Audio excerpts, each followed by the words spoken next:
안녕하십니까. 모잠비크 목장 구형순입니다. 저는 72년생 52살입니다. 그 3녀 1남 중 셋째 딸입니다. 제가 중학교 2학년 때 엄마가 저혈압과 중풍으로 쓰러지신 후 병원에서 치료를 받았습니다. 그런데 며칠 안 되어 둘째 언니가 교통사고로 두 다리를 크게 다쳤습니다. 소식을 들은 엄마는 엄마 충격을 받아 바로 쓰러지셨는데 언니가 입원해 있던 병원에 엄마가 응급실로 실려왔습니다. 언니는 병수발을 하던 저는 그 자리에 주저앉았습니다. 응급조치 후 산소호흡기를 착용하고 집으로 가시던 엄마는 집에 도착하기 전에 이미 돌아가신 상태였습니다. 그때 언니는 시집가서 출산한 지 며칠 되지 않았고 둘째 언니는 두 다리를 크게 다쳐 대소변 시중을 들어야 했습니다.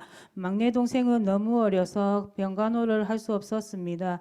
둘째 언니의 병간호는 저희 이목이었습니다. 그러나 보니 엄마 장례 예식장에 세 딸 모두 참석하지 못했습니다.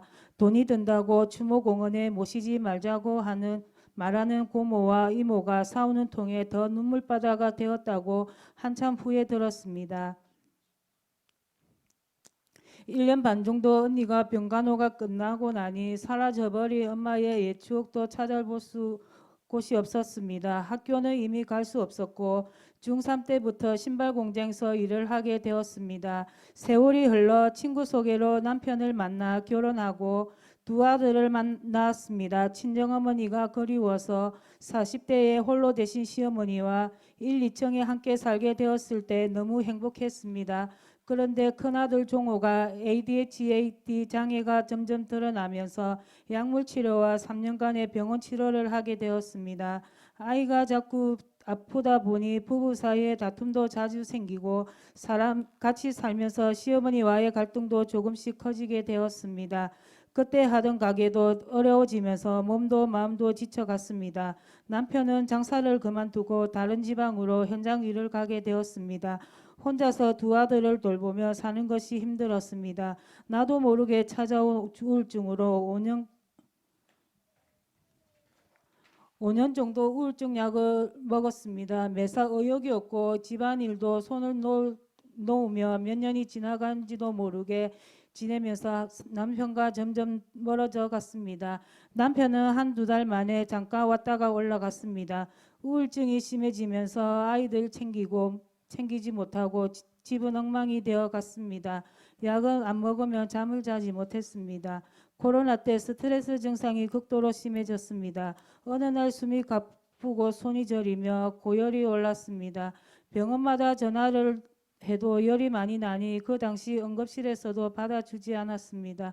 평소 때 치료하던 의사 선생님이 배려로 15일간 입원 치료를 하며 위기를 넘겼습니다. 그러던 중에 30년 동안 남편보다 더 의지하고 친하게 지냈던 옆집 친구가 아침에 연락이 되지 않아 찾아가 보니 엎드린 채로 세상을 떠나 있었습니다. 너무도 외롭게 살고 있던 친구였는데 충격이었습니다. 남편은 소개했던 그 친구입니다. 친구의 갑작스러운 죽음과 코로나 때 갑자기 호흡곤란과 고열로 입원 치료를 받고 보니 나도 이렇게 죽을 수도 있겠다는 생각이 들었습니다. 그러던 쯤에 큰아들 종호가 병원에 다니면서 알게 된 은경이와 전화를 하게 되었습니다. 목장은 무엇이냐고 물으니 같이 모여서 밥 먹고 이야기한다고 말했습니다. 그래서 제가 나도 좀 끼워주라, 맛있는 것이 있으면 나도 같이 먹자고 말했는데 그 다음 날 바로 은경이와 목련님이 찾아와 만나게 되었습니다. 그 후에 목장에 초대되어 참석하게 되었습니다. 처음 목련이 집에서 하는 목장에 가니 부끄럽고 어색했습니다. 목원들은 다 친절하고 좋았지만 목장 모임 처음이라 밥 먹기도 부끄러워 더 먹고 싶은 것도 못 먹었습니다. 하지만 모임을 마치고 집으로 돌아가면서 처음이라 그렇지 계속 만나게 되며 하고 싶은 말도 하게 되고 맛있는 음식도 더 먹을 수 있을 것 같다는 마음이 들었습니다.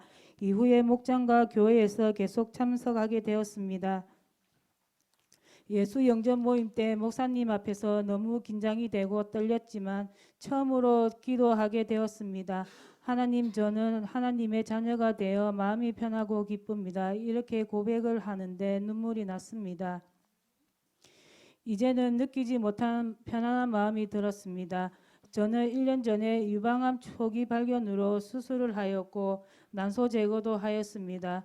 허리 시술도 한번 한 상태였습니다. 제가 목장에 초대받을 당시에는 유방암 수술 후에 어깨 통증이 심해져서 팔을 들 수가 없었는데 접시 한 장도 들 수 없었습니다. 밥도 제대로 해먹을 수 없을 만큼 집이 엉망이 되었습니다. 교회 나온 지 일주일 만에 다시 입원을 하게 되었습니다. 목장 식구들이 다 같이 위로해 주었고 함께 기도해 주었습니다. 그리고 목자 목녀님이 병원에 찾아왔습니다. 병실 면회가 안 되어 야외 테이블에서 만나서 세 명이 손잡고 기도했습니다. 저를 알지도 못하는 목자 목녀님이었지만 찾아와 같이 기도했을 때 마음이 편해지고 좋았습니다. 이후 알 수 없었던 어깨 통증의 원인을 알게 되고 치료하여 어깨가 나으니 우울증했던 마음도 많이 사라졌습니다. 그때 먹던 우울증 약도 끊어야겠다는 생각에 점점 줄여나가게 되었습니다. 지금 교회에 나온 지 6개월 다 되어 갑니다. 그동안 만나는 사람마다 얼굴빛이 밝아졌다고 행복해 보인다고 말합니다. 요즘 저희 가정에 많은 변화가 생겼습니다. 밀린 집안일들과 자녀들의 제대로 돌보지 못한 5, 6년 세월을 보낸 대신에 이제 아이들을 위해 밥도 하고 간식도 다시 챙겨주고 있습니다. 작은 아들 서윤이가 많이 좋아합니다.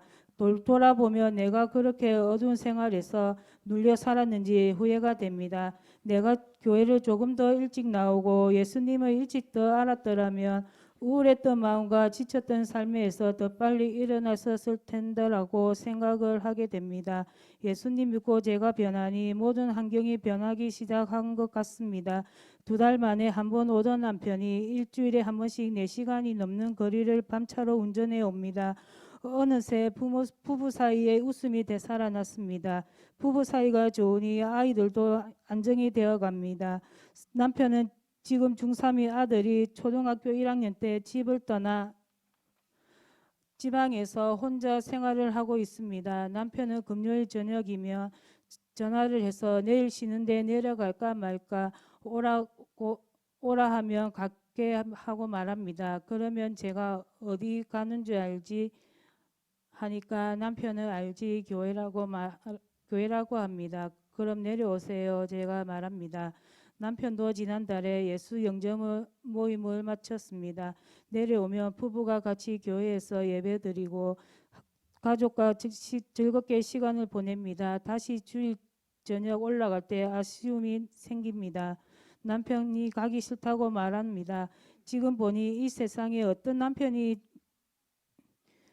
어디 있을까 싶습니다. 감사한 것은 2주 전 목장 모임에 남편이 첫 출석을 하게 되었습니다. 목장 식구들이 선물을 하나씩 준비해 주었고 목장님께 케이크를 준비해서 생일처럼 맞아주셨습니다. 행복했습니다. 저는 지금 갑상선 6단계입니다. 목장 식구들이 매일 함께 기도해 주고 있습니다. 지난주에 매일 목녀님과 교회 본당에서 처음으로 1시간씩 기도를 했습니다. 허리가 아파 제대로 앉지 못하고 불편했는데 허리 통증과 무릎 아픈 것이 사라지고 나아졌습니다. 하나님 감사합니다. 앞으로 갑상선 수술이 예정되어 있어 불안한 마음에 밤잠을 스치기도 합니다. 그러나 일어나서 기도하면 조금씩 편해집니다.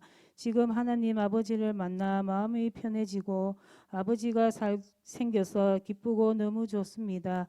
교회 여러분들 다 같이 기도해 주셔서 더 힘이 나고 즐겁습니다. 지금 제 이웃에 우울증으로 고생하는 김은정 언니도 같이 교회 데리고 오고 싶습니다. 은정 언니는 요즘에 저에게 저 혼자 교회 가니 자기는 심심하다고 하고 또 저희 부부가 사이가 좋으니 부럽다고 말합니다. 김은정 언니도 함께 교회 다니면 좋겠습니다. 긴 이야기를 들어주셔서 감사합니다. 담임 목사님과 교회 성도님들 모두 친절하게 맞아주셔서 감사합니다. 하나님 감사합니다.